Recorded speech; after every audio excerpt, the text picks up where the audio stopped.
Mi familia siempre creyó que yo era un desertor. Durante 8 largos años, permití que esa mentira flotara en cada conversación, cada silencio incómodo, cada mirada cargada de decepción. Dejé que sus voces se impusieran sobre la mía, que sus juicios definieran mi imagen incluso en mi propia ausencia. Guardé silencio. No porque no tuviera nada que decir, sino porque había cosas que no me estaba permitido contar. La ceremonia de graduación de mi hermano menor fue la escena perfecta para ese gran teatro familiar que se repetía año tras año. El hijo modelo, la promesa militar, el nuevo orgullo de la familia. Y yo, el invitado que debía esconderse entre las sombras. Aquel día me senté en la última fila del auditorio, vestido de civil, tratando de pasar desapercibido. Observaba los aplausos, los gestos emotivos, la solemnidad de la ceremonia.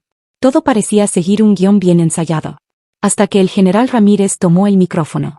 Lo vi subir con ese paso firme y calculado, con la misma expresión que había tenido cuando me enviaba a operaciones de las que nadie debía saber. Su voz, imponente como siempre, comenzó a hablar sobre valores, honor, sacrificio. Y entonces, se detuvo. Recorrió la sala con la mirada hasta que sus ojos se clavaron en los míos. Fue un instante eterno. Su ceño se frunció apenas. Y luego, con tono grave, pronunció: «Coronel Miguel Herrera. ¿Está usted aquí?». El mundo se detuvo. El aire pareció espesarse, denso como antes de una tormenta. Escuché cómo las respiraciones se cortaban, como el crujido de una silla se volvía un trueno en medio del silencio. La mandíbula de mi padre, Eduardo, cayó como si hubiera presenciado una aparición. Mi madre, Carmen, palideció. Y Alejandro, mi hermano, me miraba con una mezcla de confusión y asombro, como si su realidad acabara de desmoronarse frente a sus ojos. Me levanté. No por orgullo, sino por respeto. El banco chirrió al arrastrarse, marcando el comienzo de algo inevitable. Todas las miradas se volcaron hacia mí como si hubieran descubierto al impostor entre ellos. Pero yo no era ningún impostor. Era Miguel Herrera. Coronel.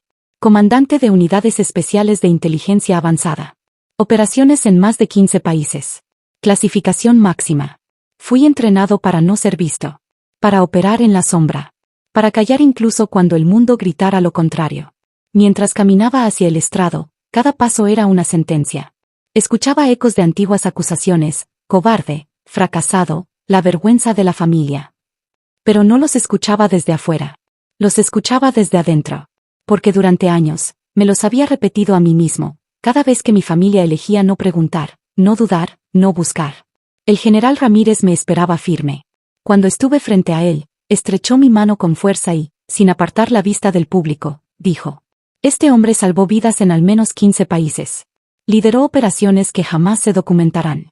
Aguantó el silencio mientras su propio apellido lo llamaba traidor. Hoy, como hombre y como oficial, rompo el protocolo. Porque la verdad también merece ser reconocida. Un murmullo recorrió el salón. El nombre Miguel Herrera comenzaba a cambiar de forma en los labios de los presentes. Ya no era sinónimo de vergüenza. Era el eco de una historia no contada. Ramírez me abrazó con un respeto que no se actúa. Los aplausos comenzaron como un murmullo tímido, casi incómodo. Pero poco a poco, el auditorio entero se puso de pie.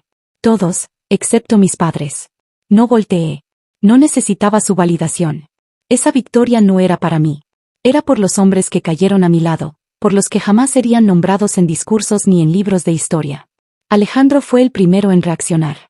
Corrió hacia mí con la insignia aún fresca en el pecho y me abrazó como cuando era niño, como cuando aún creía que su hermano mayor era invencible. «¿Por qué nunca contaste nada?», me susurró, con los ojos húmedos.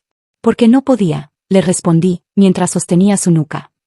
«Y porque nadie quiso creer cuando más lo necesitaba».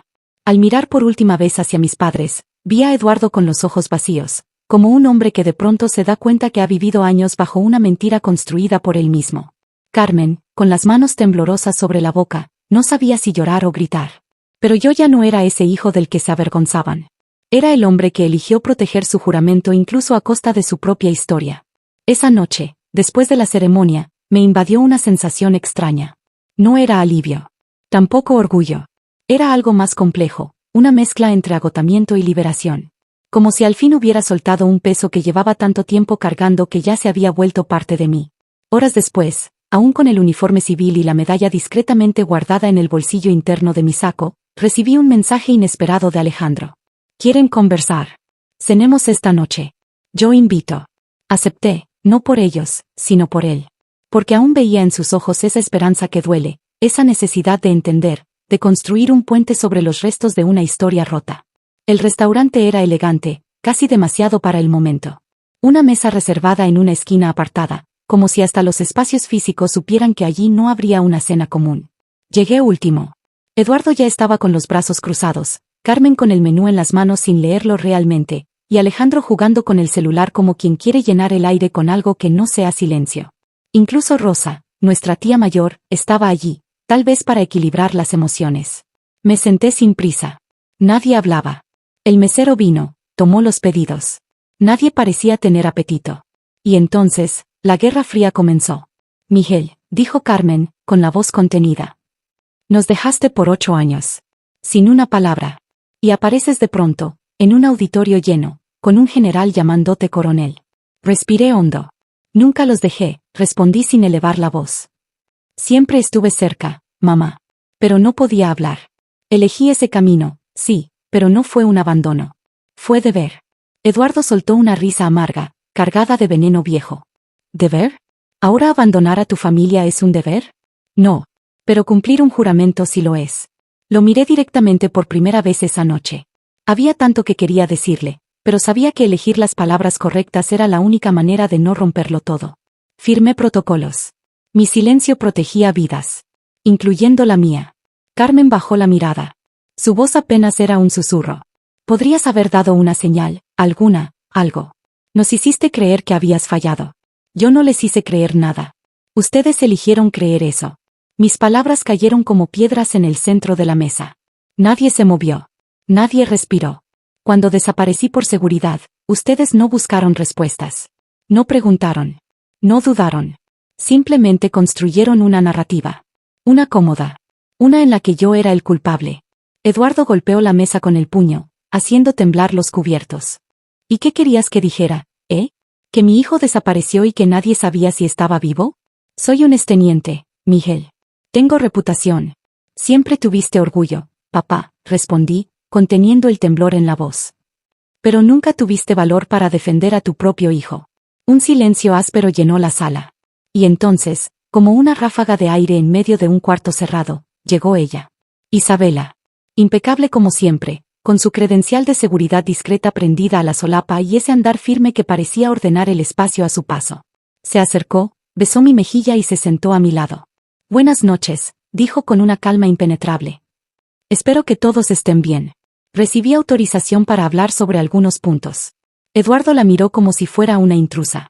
Pero antes de que pudiera decir algo, ella habló con claridad. Isabela Moreira Herrera, dijo mostrando el anillo. Analista senior de la División de Inteligencia Estratégica. Esposa del coronel Herrera. Y testigo directa de todo lo que él vivió en estos últimos años. La mesa quedó muda.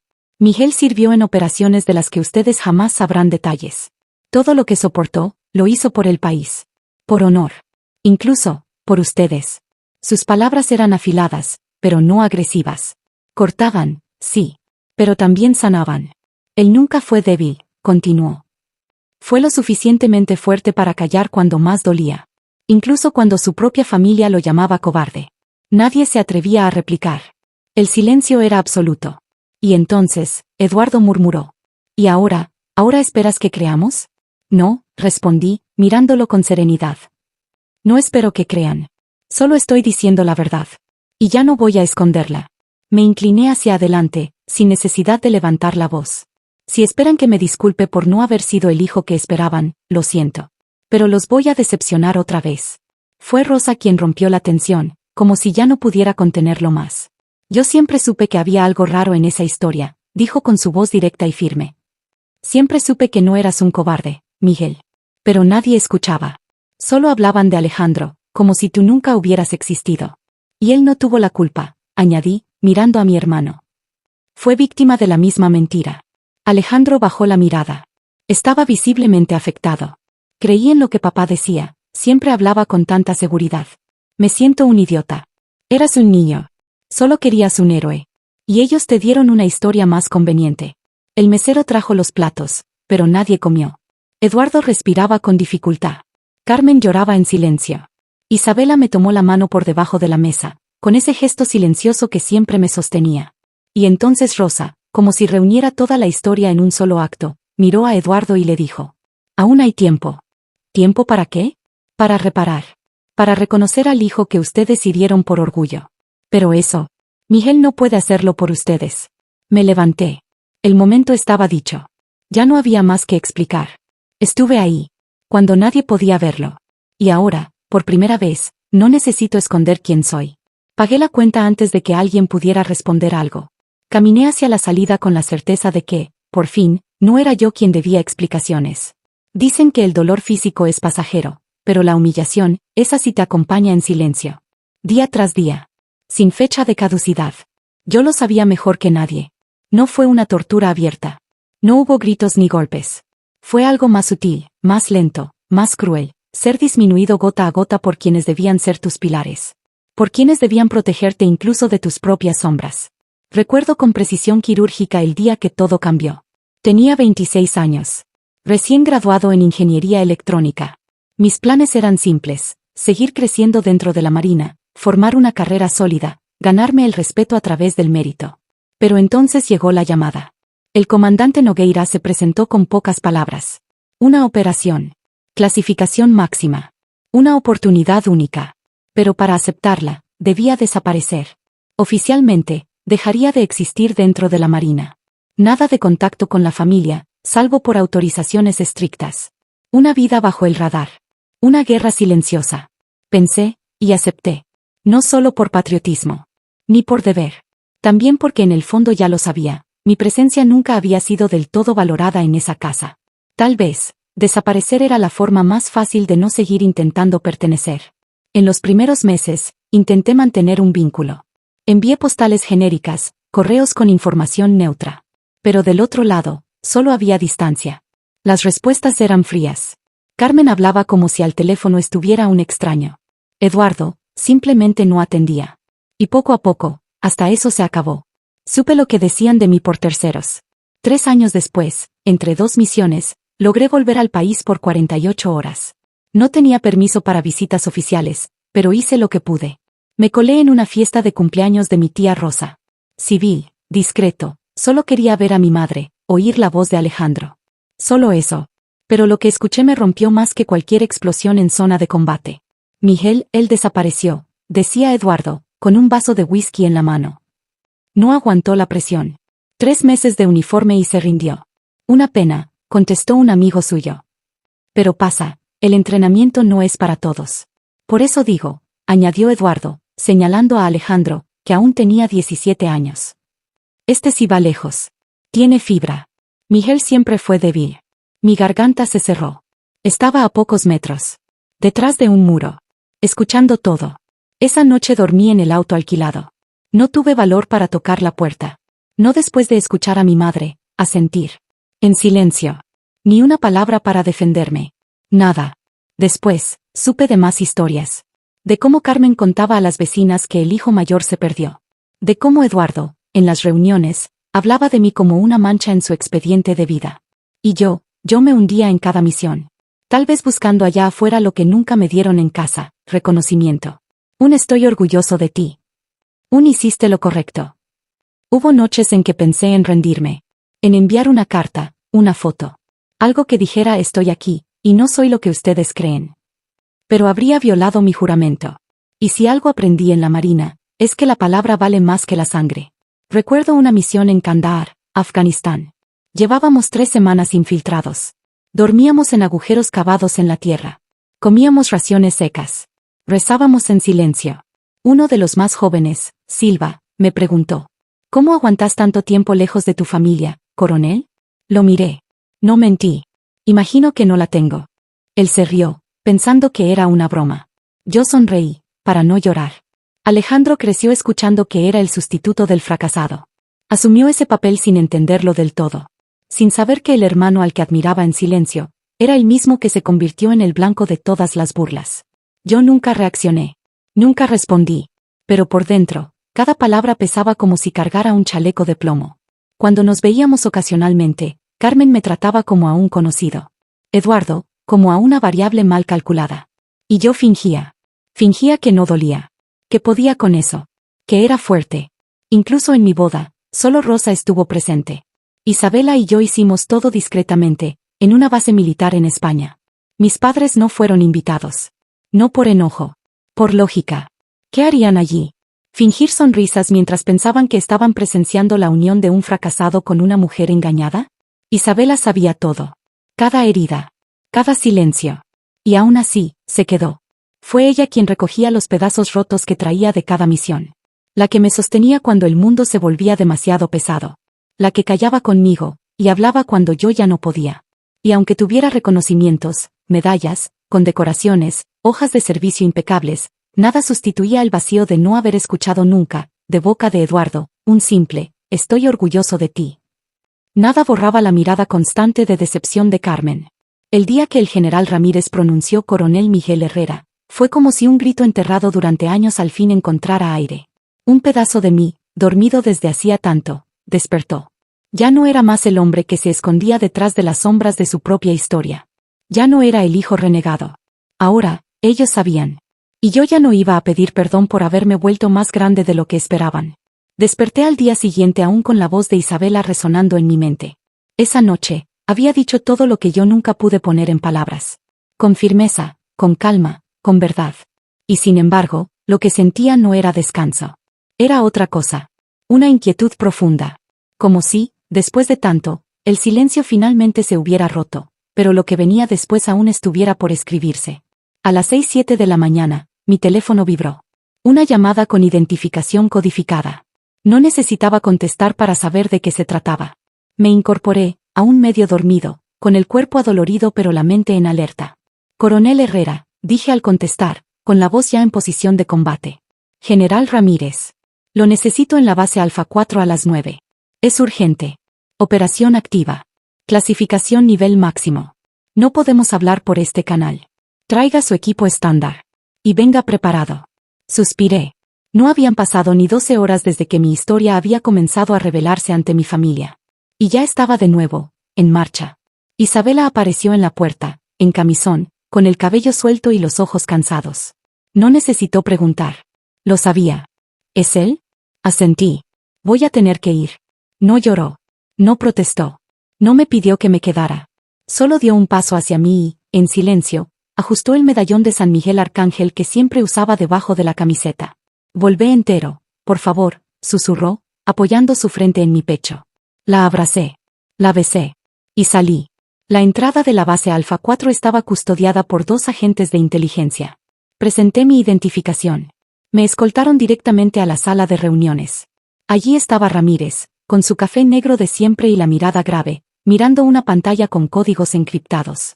Gracias por venir tan rápido, me dijo. Sé que ayer fue intenso. No respondí.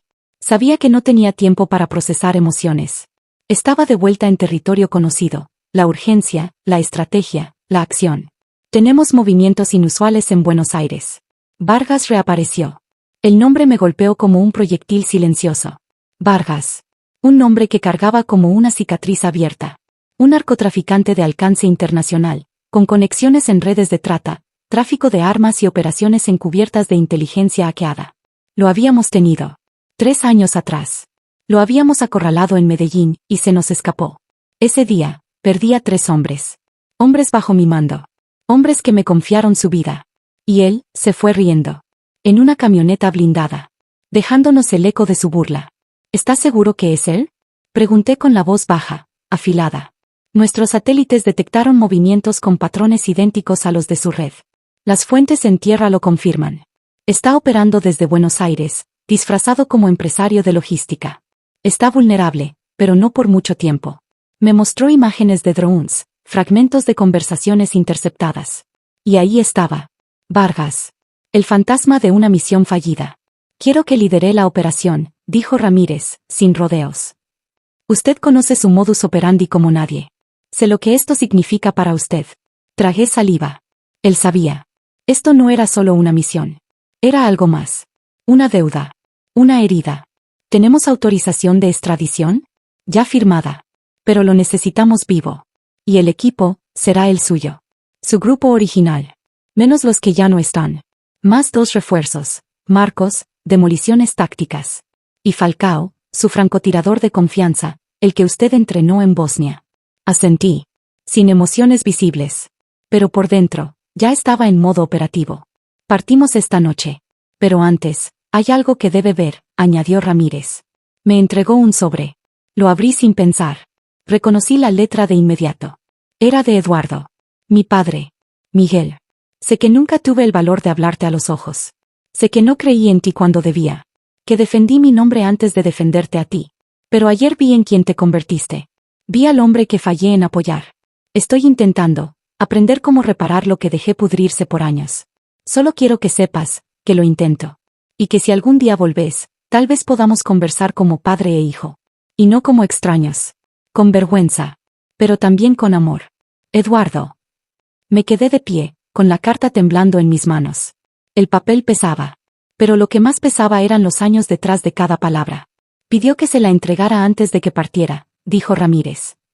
Pensé que debía saber que algo cambió. Asentí. No dije nada. No podía. Guardé la carta. Me giré. Y fui al hangar. Allí estaba mi equipo. Algunos con sonrisas contenidas. Otros con ese saludo seco y solemne que solo se da entre soldados que ya han enterrado demasiados compañeros. ¿Listos? Siempre que usted lo esté, respondió Falcao. Subí al helicóptero. Y mientras las hélices comenzaban a girar, y el mundo allá afuera se hacía más pequeño, miré hacia el horizonte. La guerra, esta vez, estaba allá afuera. Porque la de adentro, por fin empezaba a calmarse. Volábamos sobre la frontera entre Brasil y Argentina. El aire nocturno zumbaba alrededor del fuselaje, mientras el paisaje debajo se desdibujaba entre luces lejanas y sombras irregulares. Aunque mi cuerpo estaba allí, encajado en el asiento del helicóptero, con el chaleco ajustado y el auricular listo, mi mente estaba a miles de kilómetros de distancia. Esta vez, algo era diferente. No importaba cuántas veces hubiera dejado mi casa por una operación, esta vez llevaba algo que no había tenido antes. Algo más pesado que el equipo táctico, más punzante que el recuerdo de Medellín. Tenía una verdad recién liberada. Y también, una carta. La carta de Eduardo seguía doblada en el bolsillo de mi pantalón táctico. Intacta, pero latiendo contra mi pierna como un segundo corazón. No la había vuelto a leer. No necesitaba hacerlo. Sus palabras estaban grabadas. No pedía perdón. Pedía algo más difícil, reconstrucción. Mientras tanto, sin saberlo yo, Isabela había comenzado su propia misión. Una misión silenciosa. Y quizás, la más valiente de todas. Mantuvo contacto con mi familia. Sin que yo lo supiera, había empezado a visitar a Carmen los domingos. Llevaba flores. Conversaban. Con paciencia, con respeto. Hablaban de mí. No de mis medallas, no de mis títulos. Hablaban de Miguel, el hombre. El hijo. El esposo. Y Carmen, escuchaba. Por primera vez, sin juzgar. Alejandro, por su parte, se sumergió en reportes públicos. Buscó cada fragmento que pudiera encontrar de mi paso por misiones humanitarias. Vio videos, entrevistas editadas, documentos liberados bajo permiso restringido. Uno de esos videos mostraba a mi equipo rescatando civiles en Mozambique durante un ciclón. Hombres y mujeres desesperados, niños cubiertos de barro, y nosotros, sacándolos entre escombros. Alejandro lo vio en silencio. Lo vio completo. Y entendió, finalmente, el peso que yo cargaba. Pero quien más cambió, fue Eduardo. Según Isabela, pasó los siguientes 3 meses obsesionado. Visitó archivos militares, habló con viejos colegas, buscó nombres y fechas. Intentó entender. Intentó encontrar al hijo que había negado. Y lo encontró. Me encontró en informes enterrados entre líneas. Encontró mi nombre junto al de soldados condecorados, junto a oficiales que habían dado su vida. Encontró respeto, donde durante años solo había visto vergüenza. Carmen le contó a Isabela, con la voz temblorosa, que encontró un nuevo álbum en el estante de Eduardo. Uno que él mismo armó. Recortes de periódicos, fotos, mapas marcados. Todo sobre mí. Como si, al investigar al soldado, finalmente hubiese descubierto al hijo. Durante una de sus visitas, Rosa lo enfrentó directamente. ¿Lo llamaste cobarde y ahora coleccionas fotos como trofeos? No son trofeos, respondió él, con una voz que no era la suya. Son arrepentimiento en papel. Ya en Argentina, nos posicionamos en la base auxiliar, en la región de Tigre, cerca de Buenos Aires. La misión era clara. Infiltrar, monitorear y capturar a Vargas. Vivo. Sin alertar a las autoridades locales. Intervención precisa. Limpia. Silenciosa. El plan era sencillo, sobre el papel. Pero todos sabíamos que en el terreno, la simplicidad no existe. Observamos durante horas. Vargas se movía con escolta mínima. Usaba fachada de empresario. Estaba confiado. Tal vez demasiado. Y eso lo hacía vulnerable. En la madrugada del segundo día, dimos la orden de acción. Silencio absoluto. Comunicaciones cifradas. Respiraciones medidas. Equipo Alfa, en posición. Equipo Bravo, listos. Francotirador en punto de vigilancia. Luz verde. Nos desplegamos. El galpón donde se escondía formaba parte de un centro logístico abandonado. Los satélites confirmaban 6 hombres armados en su interior. El protocolo era claro: entrada coordinada, bloqueo de salidas, extracción rápida. Yo lideraba la incursión central. Al principio, todo se desarrolló según lo previsto. Avanzamos entre sombras, desarmamos a 2 guardias externos, barrimos el primer nivel. Pero al llegar a la sala principal, todo se desmoronó. Explosión. Grité mientras el techo estallaba y la estructura crujía. Emboscada. Retrocedí, arrastrando al soldado Carvalho, cuyo brazo izquierdo ya colgaba ensangrentado. Falcao cubría la retaguardia mientras una lluvia de disparos nos rodeaba. Desde arriba. Desde los costados. Sabían que vendríamos. Estaban preparados. 2 hombres cayeron. Besa y el teniente Muñoz. Jóvenes. Valientes. Hombres que yo había entrenado. Hombres que confiaron en mí. Cada bala, cada grito, era como una estaca clavándose en mi conciencia. Pero no podía detenerme. No allí. No con Vargas tan cerca. Lo acorralamos en la sala de control. Intentó huir. Falcao le disparó en la pierna. Lo inmovilizó. Entré con 2 soldados. Lo esposé personalmente. Sangraba por la boca, pero aún tenía energía para su sarcasmo venenoso. Mira quién volvió de los muertos, dijo, con una sonrisa manchada de sangre. No, le respondí, mirándolo fijamente. Solo estoy cansado de enterrar hombres mejores que vos. La extracción llegó pocos minutos después. Recibí un disparo de roce en el hombro. Nada grave, pero suficiente para dejarme alerta y despierto. Cada detalle quedó grabado. En el helicóptero de regreso, Vargas iba sedado. Esposado. Pero los asientos vacíos, donde debían estar Muñoz y Besa, eran lo único que podía ver. Eso me rompió más que cualquier herida. Pero sabía. No murieron en vano. Al llegar a la base, fui trasladado al hospital militar.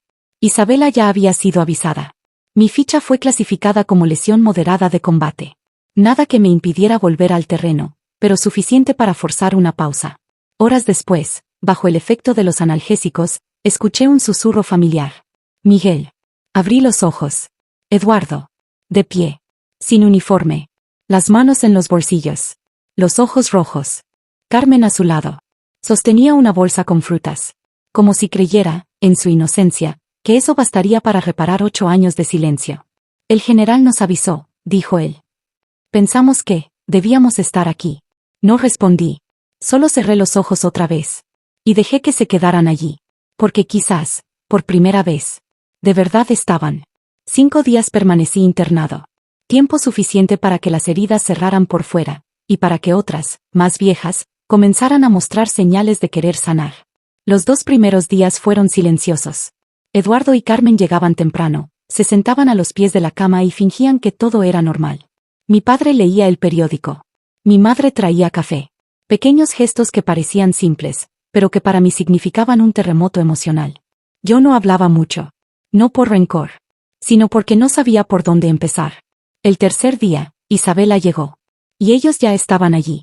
Era extraño verlos compartir un mismo espacio sin tensión, sin armas cargadas de reproches. Isabela me besó la frente y susurró. No pierden un turno. Incluso cuando dormís.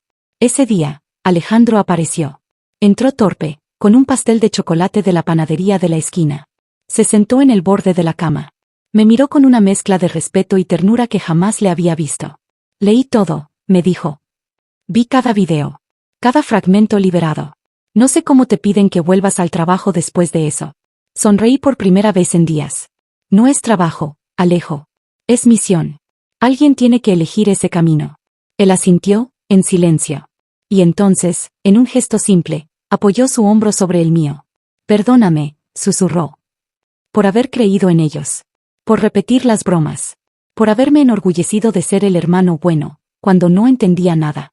No fue culpa tuya, respondí, con la voz quebrada. Solo eras un chico. Ellos debieron enseñarte a mirar más profundo. Cuando recibí el alta médica, Carmen me ayudó a doblar una de mis camisas.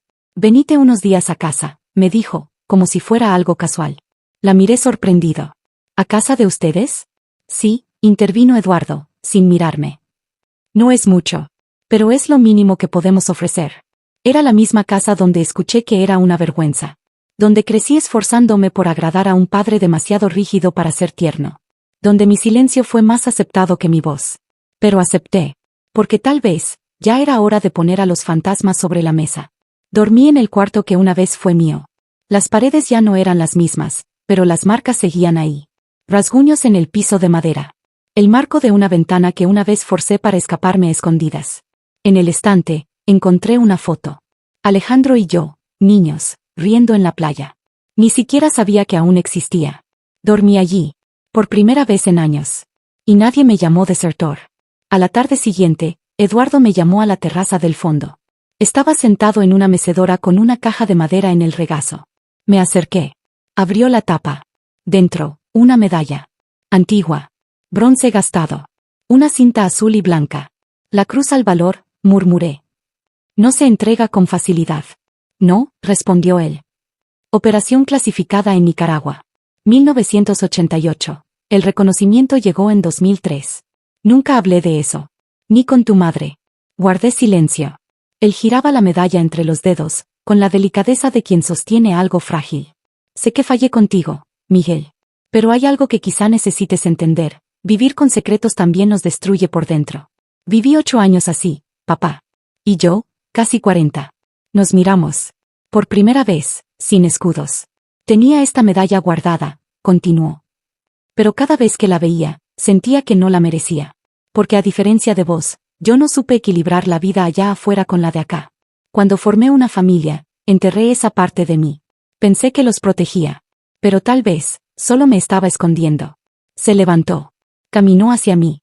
Y en un gesto tan inesperado como imposible de ignorar, extendió la medalla en mi dirección. Es tuya ahora. No por lo que hiciste. Por quién te convertiste. Viviste entre dos mundos. Y sobreviviste. Yo fallé en los dos. Tardé en reaccionar. Pero cuando la tomé, sentí el verdadero peso de ese objeto. Era más que metal. Era un gesto. Era un puente. Era perdón y reconocimiento. Gracias, susurré, con la garganta hecha nudo. Esa noche, nos sentamos todos en la mesa. Carmen preparó lasaña, como en los viejos tiempos. Alejandro trajo vino. Rosa apareció con su humor directo, como siempre. Las conversaciones fueron ligeras. Los recuerdos aún dolían, sí, pero ya no cortaban como antes. Antes de dormir, Carmen entró a mi cuarto. Guardé esto para vos, dijo, dejando una caja sobre la cómoda. Adentro, dibujos de mi infancia. Fotos. Recortes. Una postal que yo había enviado desde Jordania. Estaba arrugada, pero leída. Muchas veces. Incluso pensando que no volverías, dijo, con los ojos húmedos. Nunca dejé de extrañarte. Yo tampoco, mamá. Nunca dejé de querer volver. Me abrazó. No como antes. No con culpa. Sino con un deseo real de reconstruir lo que por años dejamos fracturado. Solo déjame intentar, hijo. Solo eso.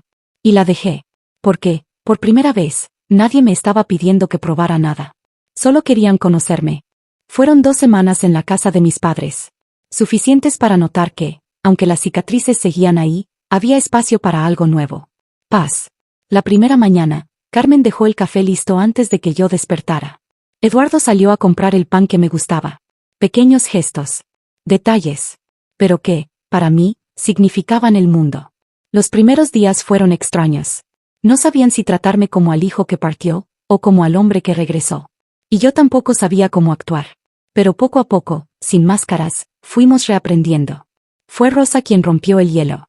¿Recuerdan cuando Miguel fue atrapado saltando el muro de la escuela? Todos rieron. Incluso Carmen, llevándose la mano a la boca. Y yo me reí con ellos. No una risa de cortesía. Una carcajada real. Liberadora. Ese sonido rompió algo. Como si todos, al fin, tuvieran permiso de bajar la guardia. Esa tarde, Carmen me llamó para ver unos álbumes. Pasamos página por página. Fotos de mí en uniforme escolar. Con los dientes torcidos. El pelo mojado de la piscina. Pero lo que más me sorprendió fue lo que vino después. El álbum no terminaba en 2014. Había fotos más recientes. Imágenes que Isabela le había enviado. Yo, en ceremonias. Yo, condecorado. Yo, sonriendo con mi equipo. Fingía que no sabía dónde estabas, me dijo mi madre. Pero en el fondo, solo no quería admitir que te había perdido. Guardar estas fotos era mi forma de decir que aún tenía esperanza. Tomé su mano. Ella la apretó, como quien sostiene toda una vida en un solo gesto. Y ahí, por fin, entendí que no todo estaba perdido. Con Alejandro, la relación también cambió. Ya no había esa barrera invisible de roles forzados ni ese orgullo impuesto desde afuera. Ahora había respeto, admiración mutua. Y algo nuevo, un intento real de conocernos como hermanos. Una noche, nos sentamos en la terraza. 2 cervezas abiertas. Silencio cómodo. El cielo despejado. Solo se escuchaba el murmullo lejano de la ciudad. Entré a la marina por vos, dijo, sin mirarme. Me sorprendí. Siempre creí que lo había hecho por papá, por cumplir con el apellido, por llenar el molde que se esperaba de él. Al principio sí, continuó. Pero después, escuchaba esas historias sobre vos. Las repetían como si fueran un chiste. Como si estuvieran seguros. Pero había algo que no encajaba. No sé, como si una parte de mí supiera que esa historia no era toda la verdad. Permanecimos en silencio. La noche nos envolvía. ¿Y ahora qué sabes?, le pregunté. ¿Qué pensás? Ahora quiero ser la mitad del hombre que sos. Y quiero que mi hijo, algún día te conozca. No respondí con palabras. Solo lo miré. Y por primera vez en mucho tiempo, sonreí sin peso en el pecho. Porque esa familia que me había rechazado, ahora comenzaba a reconstruirme, pedazo por pedazo. Pasó un año desde la ceremonia de Alejandro. Un año desde que la verdad salió a la luz, como un río que rompe un dique viejo. Hoy, mi vida es otra. Estoy en casa. No una casa cualquiera. Un hogar real. El mío. Con Isabela a mi lado, firme como siempre. Inquebrantable. Ella sigue siendo mi base. Mi refugio. Mi compañera en cada paso. Ya no estoy en el campo de batalla. Desde Buenos Aires, no regresé a misiones activas. Aún recibo llamados. Aún me consultan. Pero ahora, actúo como consejero estratégico. Parte por decisión. Parte por necesidad. Porque entendí que la guerra más dura, ya la gané. Fue la guerra de mi identidad. Esa mañana, me puse el uniforme ceremonial. Medallas alineadas. Postura erguida. Era el día de mi condecoración oficial por la Operación Vargas. Pero para mí, era más que una medalla. Era un símbolo. El cierre de un ciclo. Isabela me ayudó con los últimos detalles del uniforme. Se detuvo frente a mí, con una sonrisa orgullosa. Estás hermoso, coronel, dijo, ajustándome la corbata. Solo por hoy. No, respondió con ternura. Todos los días. Pero hoy, estás exactamente donde siempre debiste estar, siendo visto. El auditorio estaba repleto. Oficiales de alto rango, familiares de soldados, representantes de diferentes ramas de las Fuerzas Armadas. Y al fondo de la primera fila, estaban ellos. Eduardo. Uniforme impecable. Carmen, con lágrimas ya asomando incluso antes del discurso. Alejandro, en su propio uniforme, nuevo, aún con la tela rígida de las primeras veces. Y Rosa, fanning herself discretamente con el programa de la ceremonia. El general Ramírez subió al estrado. Habló de valores. De sacrificio. De silencio. Y luego, habló de mí. El coronel Miguel Herrera sirvió con valor en territorios donde pocos se atreven a pisar. Salvó vidas. Lideró equipos. Enfrentó oscuridades que la mayoría jamás conocerá. Y lo hizo sin pedir nada. Hoy, finalmente, lo reconocemos como merece. Fui llamado al escenario. Subí los escalones. Los aplausos estallaron. El salón entero se puso de pie. Vi a Isabela emocionarse. A Alejandro aplaudir con fuerza, con orgullo verdadero. Y a Carmen llorar, no por vergüenza. Esta vez, por orgullo. Recibí la medalla. La sentí más ligera que todas las anteriores. No por el metal, sino por lo que representaba. Pedí la palabra. Este reconocimiento, aunque individual, representa a todos los hombres y mujeres que sirven en silencio.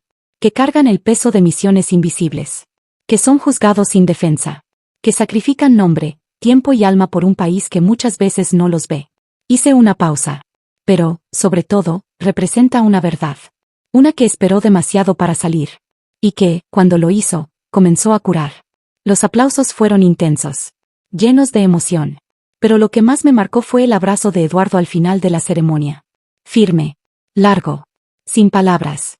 Pero lleno de todo lo que nunca habíamos dicho. La recepción posterior fue organizada por Isabela.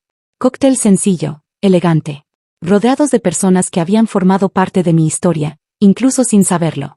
Vi mi casa, mi hogar, llena de voces familiares, que ya no me lastimaban. Alejandro conversaba con Rosa sobre su próximo destino.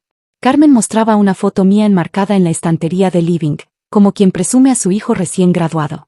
Y Eduardo estaba aparte, con una copa de vino, observando, esperando, hasta que finalmente se acercó. Me puse de pie, preparado para una frase protocolar, una felicitación genérica. Pero lo que dijo fue otra cosa. ¿Puedo hablar con vos, hijo? Su voz temblaba. Eduardo, el hombre que nunca vacilaba, ahora parecía medir cada palabra como si fueran esquirlas. Entramos a mi oficina. Cerró la puerta. Miró alrededor. Respiró hondo. Intenté escribir esto 1000 veces, confesó.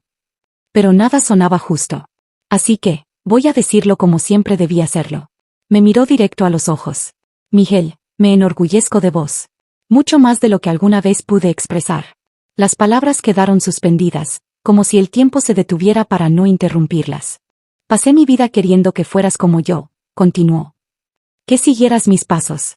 Pero vos no solo tomaste tu camino, fuiste más allá de lo que yo soñé para mí. Sus ojos se humedecieron. Pero no lloró. Como si estuviera ofreciendo algo más sagrado que una lágrima. Confundí fuerza con obediencia. Vos elegiste el deber cuando nadie miraba. Mantuviste el silencio aun cuando te humillaban. Protegiste a otros incluso cuando nadie te protegía a vos. Guardó silencio. Se llevó las manos a los bolsillos. Ese gesto suyo, tan repetido, ahora no era autoridad. Era humanidad. No voy a pedirte perdón todo de golpe. Pero quería que sepas que voy a estar acá. Cada día. Para merecerlo. Nos abrazamos. No como soldados. Ni como viejos enemigos. Como padre e hijo. Como dos hombres que, al fin, se habían encontrado. Esa noche, la casa estaba en calma. La luna colgaba alta sobre la ciudad. El silencio ya no pesaba. Y por primera vez, todos los fantasmas descansaban en paz. 12 meses habían pasado desde esa noche. 12 meses desde que dejé de ser un nombre susurrado en las fiestas familiares. Desde que mi historia dejó de ser una herida oculta para convertirse en testimonio. Hoy, mi vida ya no se mide en operativos ni en silencios soportados. Ahora, mi servicio es otro. No dejé de servir, simplemente, cambié la forma. Abrí un centro de apoyo para veteranos y familias de militares. Un lugar para los que regresan con el alma fragmentada por misiones invisibles. Para aquellos que, como yo, aprendieron a callar tanto que se olvidaron de cómo pedir ayuda. Lo llamamos Operación Verdad. El nombre no fue casual. Fue idea de Rosa. Lo dijo en su estilo directo, mientras sostenía su vaso de vino. ¿Querés un nombre que no mienta? Entonces llámalo como lo que hiciste. Lo que venís haciendo desde el primer día, decir la verdad. Aunque nadie quisiera escucharla. Y así quedó. Hoy, recibo llamadas semanales. Oficiales de diferentes rangos, reclutas, familiares, incluso civiles. Me invitan a dar charlas en escuelas militares, en centros comunitarios, en universidades. Todas comienzan igual. ¿Usted es el coronel que su propia familia pensaba que había desertado? Sí, soy ese. Pero también soy el hombre que reconstruyó lo que le arrancaron. El que reescribió su historia sin necesidad de venganza. Solo con verdad. Con constancia. Con dignidad. Isabela sigue a mi lado. Más fuerte que nunca. Mi compañera, mi escudo, mi voz cuando me falla la mía. Recientemente, empezamos a hablar de algo nuevo. No porque sintamos un vacío, sino porque ahora tenemos espacio. Queremos adoptar. No para llenar un hueco, sino para dar algo que hoy nos sobra, amor. Y verdad. Desde el principio. Como debe ser. Alejandro fue trasladado a una base estratégica en el nordeste. Brilla con luz propia. Es respetado. Líder nato. Llama cada semana, como quien ya no necesita fingir nada. Carmen y Eduardo nos visitan casi todos los domingos. A veces traen postres. A veces solo una conversación pendiente. Se sientan en el sofá, ven el fútbol. Carmen hace comentarios sobre las noticias. Eduardo incluso ayuda en el jardín, en silencio. Pero ahora, un silencio leve. Humano. Rosa sigue siendo Rosa. Directa, frontal, sin filtros. Pero amorosa como nadie. Fue ella quien me acompañó a elegir el primer uniforme escolar del niño que adoptaremos. Dice que un verdadero herrera debe aprender a pisar con los pies bien firmes desde el principio. La inauguración de Operación Verdad fue emotiva. Prensa, reclutas, oficiales retirados, y muchas caras nuevas y conocidas. Cuando subí al estrado, no di un discurso largo. Solo dije: mi nombre es Miguel Herrera. Fui llamado traidor, cobarde, desertor. Pero hoy estoy aquí para decir que la verdad, por más que tarde, siempre encuentra su lugar. Y si vos también estás en silencio, no estás solo. Todo el auditorio se levantó. Pero no fue el aplauso lo que me marcó. Fue mirar hacia las primeras filas y ver a un niño. De no más de 8 años. Uniforme escolar. Mirándome con atención, como si cada palabra le abriera una puerta nueva. Como si en mí, encontrara algo que muchos no tienen: permiso para ser valiente, incluso en silencio. Al final de ese día, salí a la terraza del centro. Una taza de café caliente en las manos. El cielo estaba despejado, bañado por ese dorado que solo aparece en las tardes que se sienten justas. Eduardo se acercó. Se sentó a mi lado. Permaneció en silencio por unos minutos. Y entonces, sin mirarme, murmuró: venciste, hijo. Miré al cielo. Había paz en el aire. No perfecta, pero real. No, papá, respondí con una sonrisa suave. Vencimos. Y brindamos. No por las guerras que quedaron atrás, sino por las verdades que nos devolvieron la voz. Por la familia que volvió a nacer. Por todas las segundas oportunidades que, cuando uno no se rinde, la vida se empeña en dar.